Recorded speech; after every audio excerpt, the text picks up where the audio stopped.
Recently एक बहुत ही बड़ी डेवलपमेंट निकल के सामने आई है और आज की बात है 29 जुलाई 2020 की, जब NEP national education policy change हुई है इस बार, और 34 साल बाद ये चेंज हुई है। एक नई एजुकेशन पॉलिसी हमारे इंडिया के सामने नज़र आई है, ड्राफ्ट की गई है और उसको प्रेजेंट किया। पहले कैबिनेट ने अप्रूवल दी दिन में, उसके बाद उसको प्रेजेंट किया पीआईबी जो प्रेस इन्फॉर्मेशन ब्यूरो है, उसकी मीटिंग के अंदर ब्रीफिंग हुई उसकी। तो मैं आपको बताने वाला हूँ कुछ उसके मेन पॉइंट्स क्या कह रहे हैं और क्या क्या बदलाव हमें देखने को मिल सकते हैं इस एनईपी के बाद।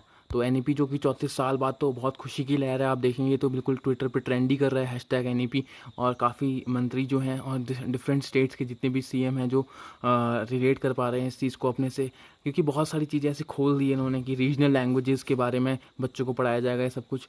तो अब देखते हैं कितना इंपॉर्टेंट। जैसे रमेश पोखरियाल निशंक जी जो हमारे एमएचआरडी मिनिस्टर हैं, तो उन्होंने कहा कि teach to transform, educate to empower, learn to lead. Honourable PM Shri Narendra Modi at Narendra Modi के, तो तारीफ करी। उसके बाद नेशनल एजुकेशन पॉलिसी 2020 को, ये सब यही कह रहे हैं कि बहुत ही बड़ा एक नया वर्ल्ड में हम देखिए लिखा हुआ है, the NEP has necessitated to shape the students and prepare them to face the challenges of the new age world, will remain a testimony to widest ever consultation done in preparing policy to meet the requirements. कि ये जो requirements आज की हैं, जो challenges आज के बच्चों को महसूस करने पड़ रहे हैं, उसके लिए एनईपी बहुत ज़्यादा ज़रूरतमंद थी। और अब ये जो एनईपी आ गई है, जो नेशनल एजुकेशन पॉलिसी आ गई है, जिसने एजुकेशन सिस्टम को बदलने का कुछ सोचा है, नया कुछ एजुकेशन सिस्टम होगा देश का, तो काफ़ी महत्वपूर्ण है ये। तो आगे बढ़ता हूँ, क्या लिखा है यहाँ पे, the union cabinet on Wednesday approve the new national education policy, आज ही के दिन, and rename the HRD ministry as education ministry. Education ministry हो गया भैया, अब एमएचआरडी मिनिस्ट्री नहीं कहेंगे हम उसे। तो अब उसमें हमारे यूनियन मिनिस्टर प्रकाश जावड़ेकर, जो पहले भी एमएचआरडी मिनिस्टर थे, वो तो नहीं है, लेकिन अब कौन है, अभी रमेश पोखरियाल निशंक जी हमारे हैं MHRD minister. Said that there would be a single regulator for all higher education institution and MPhil will be discontinued. ये तो आगे बताऊंगा, बहुत सारी चीज़ें हुई हैं, सिर्फ एमफिल या फिर हायर एजुकेशन के बारे में नहीं, बहुत सारी छोटी एजुकेशन से लेकर बड़ी एजुकेशन तक की चीज़ों को ब्रीफ किया गया था पीआईबी की मीटिंग में, वो बता। In a bid to ramp up digital learning, देखिए डिजिटल लर्निंग अब बढ़ चुका है, कोरोना वायरस पैंडेमिक ने इसे बूस्ट और दे दिया। पहले भले ही गवर्नमेंट ऑफ इंडिया इतना नहीं सोचती डिजिटल एजुकेशन के बारे में, या 2-3 साल लग जाते इतना सोचने पर भी, और तब भी नहीं होता, लेकिन कोरोना वायरस पैंडेमिक ने यहाँ तक ला दिया इंडिया को कि भैया अब तो सोचना ही पड़ेगा सरकार को, और सरकार को कुछ ना कुछ तो करना ही पड़ेगा। इसने कहा कि MHRD to be renamed as education ministry.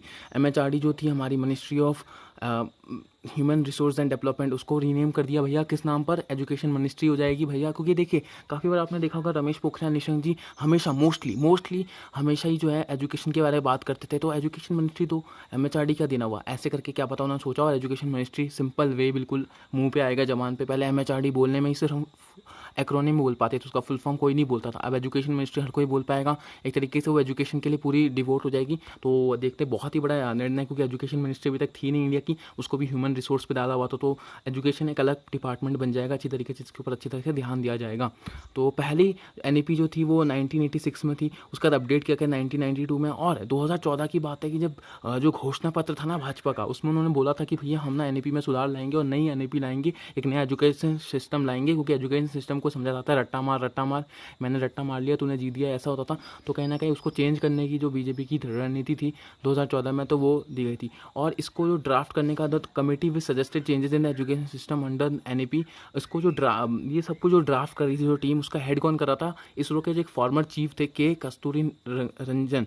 तो ये रंगन जी, हमारे जो कस्तूरी रंगन जी हैं, ये चीफ इसरो के जो थे पहले, वो इसको बिल्कुल लीड कर रहे थे कि भैया क्या क्या होना चाहिए इसके अंदर। तो अब मैं आपको ले चलता हूँ उस जगह पर जहाँ पर मैं आपको बताऊंगा क्या क्या चेंजेस नए नज़र आए हैं। इसमें मैंने अभी बताया नहीं, तो मैं आपको इंडियन एक्सप्रेस की पूरी साइट पे ले जाऊंगा, क्योंकि वो कहीं मुझे मिल नहीं रहे थे सही तरीके से, तो मैं वहाँ पे ले जाऊंगा, आपको हर एक चेंजेस के बारे में बताऊंगा। तो अंत तक बने रहिए, 5-10 चेंजेस हैं, बता दूंगा जल्दी से।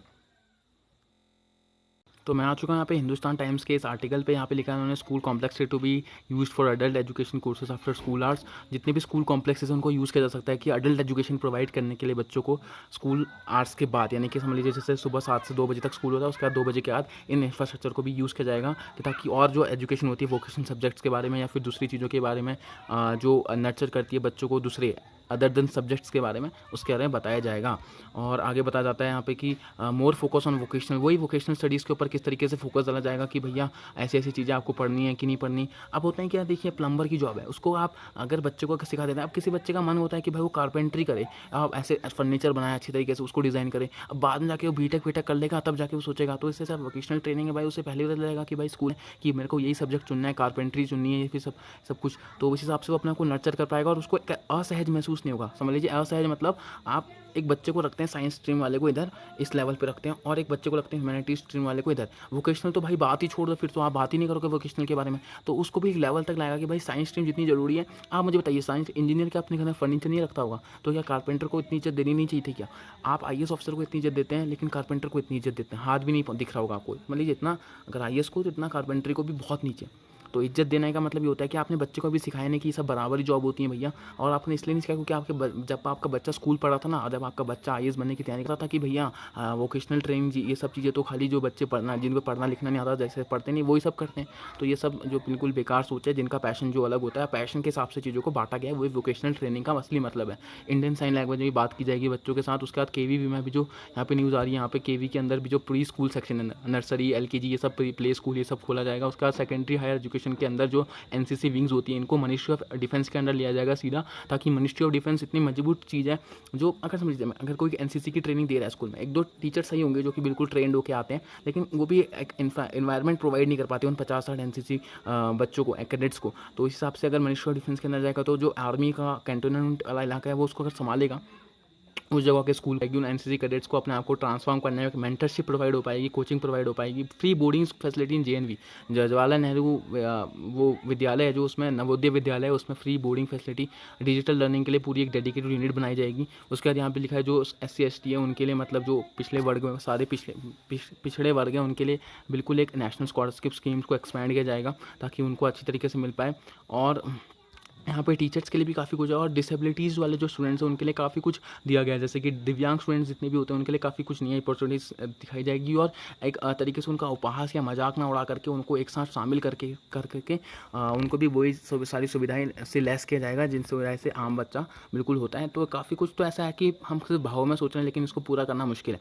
इंपॉर्टेंट यहाँ पे ये आ रहा है कि 6% GDP का अपना कवर करना चाहते हैं। मतलब मान लीजिए अभी सिर्फ 4.43% है GDP का, कुछ इस पर जाता है, तो अभी 6% इस पर खर्च करना चाहते हैं लोग। तो काफ़ी अच्छी बात लगी मुझे, लेकिन अब देखते हैं 6% भी काफ़ी कम है। वैसे अदर नेशंस के बारे में बात करें जहाँ पे वो 1/4 ही अपना पूरा GDP इस पर खर्च कर सकते हैं, लेकिन इंडिया बड़ा है तो काफ़ी कुछ देख के चलना पड़ता है। 3 लैंग्वेजेस लर्न, ऐसा कहा गया कि 3 लैंग्वेजेस को सिखाया जाएगा बच्चे को पूरी, क्योंकि होता क्या है, बच्चा जब छोटी उम्र में होता है 2 से 8 साल की, तो बहुत जल्दी लैंग्वेज को पकड़ता है। अगर वो मराठी सीख रहा है बचपन में तो मराठी ऐसे फ्लुएंटली बोल पाएगा, इंग्लिश सीख रहा है तो इंग्लिश बोल पाएगा। अब उससे बाद में ये तो नहीं होगा भाई मैंने मराठी सीख लिया, वो बाद में 11-12 में जाकर सोचता है हाउ टू स्पीक इंग्लिश, उसका वो कोर्स लेना पड़ता है। ऐसा कोर्स नहीं लेना पड़ेगा ना उसको बचपन से जो। तो उस हिसाब से ये बताया जा रहा है कि नर्चर एक बच्चा बिल्कुल जो फर्स्ट क्लास में होगा उसको बिल्कुल 3 लैंग्वेजेस का जो पूरा कोर्स होगा वो दिया जाएगा। और ये कहा जा रहा है कि मतलब उसमें से 2 लैंग्वेज नेटिव इंडिया की होंगी, या तो आप हिंदी इंग्लिश सीखिए दोनों, और एक अलग से कोई पकड़ लीजिए, फ्रेंच जर्मनी मराठी ये सब कर लीजिए।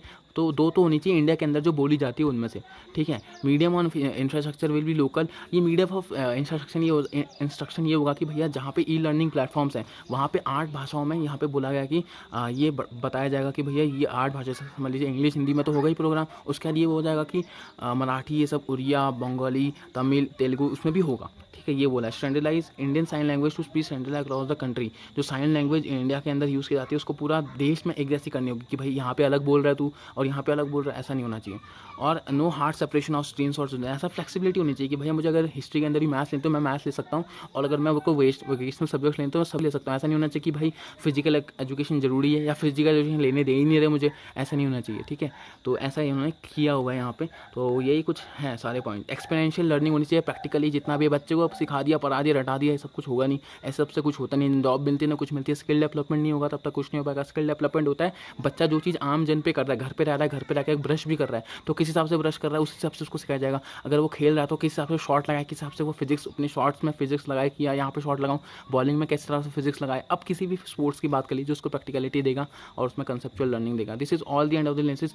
मतलब यही है कि क्रिटिकल थिंकिंग एनालिसिस, चीज़ों को समझना, उस केस स्टडी को समझ के चीज़ों को हिस्सा देना, रिसर्च वर्क को ज़्यादा दिया गया है। और यहाँ पे IIT जितनी भी बड़ी बड़ी यूनिवर्सिटी है उसमें कहा गया कि भैया ये सब होना चाहिए और आप ह्यूमैनिटीज़ और इन सब चीज़ों को भी अपने अंदर लेंगे और समाएंगे। प्रिपेरेटिव अब इसमें काफ़ी कुछ है, टेक बेस्ड एडल्ट लर्निंग, और फिर variable model for board exam, semester model, अलग अलग एग्जाम। और यहाँ पे लिखा है एक पूरी कॉमन एंट्रेंस टेस्ट होगा, नेशनल टेस्ट एजेंसी जो होगी वो सबको संभालेगी जितने भी टेस्ट वेस्ट होंगे। और 360 डिग्री हॉलिस्टिक रिपोर्ट कार्ड, एक रिपोर्ट कार्ड होता है सिर्फ टीचर बनाता है, आप प्रिंसिपल उसमें साइन कर देता है, लेकिन आप प्रिंसिपल भी देखेगा, टीचर भी देखेगा, और ये सब तो देखते हैं ऊपर ऊपर से देख लेते हैं, लेकिन असलियत में कौन देखता है? पेरेंट्स देखते हैं, असलियत में देखता है पीयर ग्रुप, साथ वाला क्लास का बच्चा। उससे बोला जाएगा भैया तू इसको कितने नंबर देना चाहता है, बता कितने नंबर देगा अपने दोस्त को, तो वो उस हिसाब से नंबर देगा। दुश्मन से पूछा जाएगा, क्लास के दुश्मन से, इसको कितने नंबर, इस हिसाब से देखा जाएगा भैया कि ये है इंपॉर्टेंस। और बोर्ड एग्जाम की इंपॉर्टेंस घटा दी जाएगी, क्योंकि देखिए बोर्ड एग्जाम से कोई सरकारी नौकरी मिलती नहीं, board exam is like a certificate, कागज का टुकड़ा, उससे आपको कुछ नहीं मिलता, सिर्फ ये दिखता है कि भैया मैंने इतना पढ़ा था, रटा था और इतना पढ़ लिया था। ठीक है, रटा भी मैंने बोलूँगा, इतना मैंने किया था, इतना सब कुछ था, इसमें से मैंने इतना कर लिया, इतना कर लिया और मेरे को इतने मिल गए, ये सब कुछ होता है। बोर्ड एग्जाम से कुछ नहीं मिलता।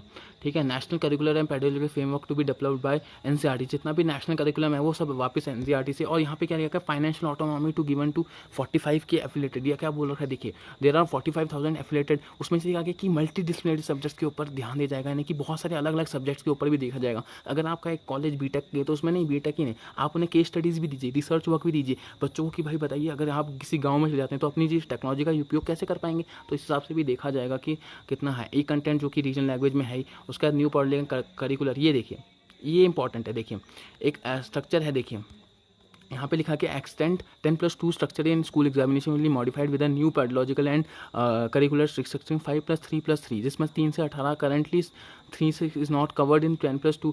क्या कि पहले 10+2 दो होते थे कि भाई फर्स्ट से लेकर 10 तक एक ग्रुप मान लो और 11-12 को अलग ग्रुप मान लो। अब नहीं, ऐसा अलग अलग ग्रुप बना दिए गए हैं, 5+3+3+4, ये आपकी एज के हिसाब से हो गए हैं। जैसे कि 1 से लेकर क्लास 1 से लेकर 6 तक अलग, उसके बाद 6 से फिर 9 तक अलग, 9 से फिर 12 तक, 12 से फिर 15, ऐसे करके, और 18 तक अलग, पूरा बिल्कुल एक अलग सा सिनेरियो हो जाएगा। Multiple entry and exit program, और ये सब कुछ बिल्कुल PM approved policy for 21st century after 34 year. Javadekar ji ने ये कहा, 34 ईयर्स के बाद आपको ये सब कुछ नया पॉलिसी देखने को मिला है, तो मुझे काफ़ी अच्छा लगा। लेकिन काफ़ी टाइम लगा दिया इन लोगों ने सब काम करने। 2014 से अगर कहा था तो भैया आप कहाँ थे, 100 साल बाद कब आ रहे हैं आप? कोरोना वायरस के टाइम पे वेट किया था क्या आपने? देखते हैं फिर कैसा रहता है ये सब कुछ। अभी कहने की बातें सारी, बहुत बड़ी बड़ी बातें भी हुई हैं, देखते हैं कब पूरी हो पाती है कि नहीं। This is all the end of the analysis. आपको ऐसी एनालिसिस देखने के लिए बहुत बहुत धन्यवाद।